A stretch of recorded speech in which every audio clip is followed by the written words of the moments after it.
If Trump closes the border, regional economy could suffer catastrophic losses.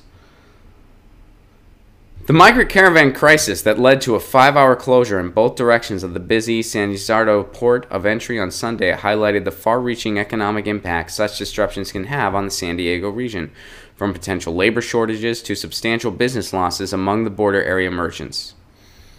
San Sardro, that's probably right? I think one of the fun parts about this show is knowing that I'm reading all these articles for the first time. So I have to know how to pronounce stuff in real time, and I'm pretty shitty at it.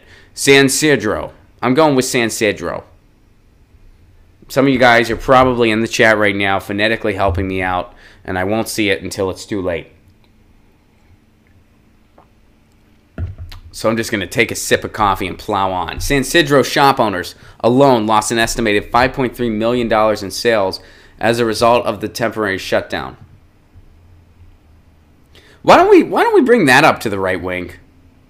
Why aren't we telling the right about that part? Hey, you're hurting small businesses.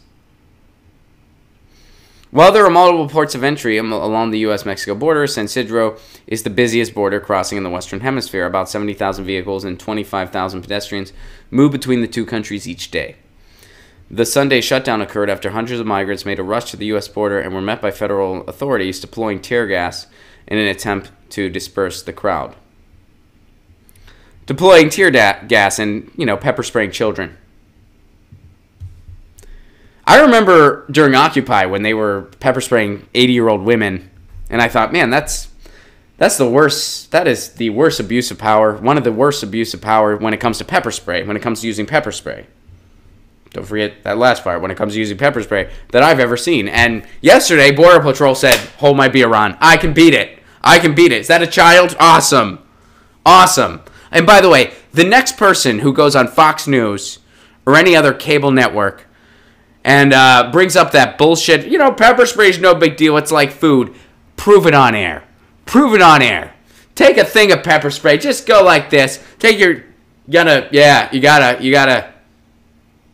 Prove it on air. If it's food, prove it on air. Or cover your nachos in it and eat it. Prove it on air. That I would pay to see. That would be the only way I tune into cable news voluntarily. And I say voluntarily because I need to watch it often for this sort of thing. But voluntarily as in I am just entertained. I was thinking about this morning. Idiocracy really, the movie Idiocracy was kind of a bit optimistic when you think about it, because at least if our news was a guy getting kicked in the nuts, at least that's a genuine kick in the nuts. Get your news on with Ron. Don't you want to know what's going on? We're getting our news on today.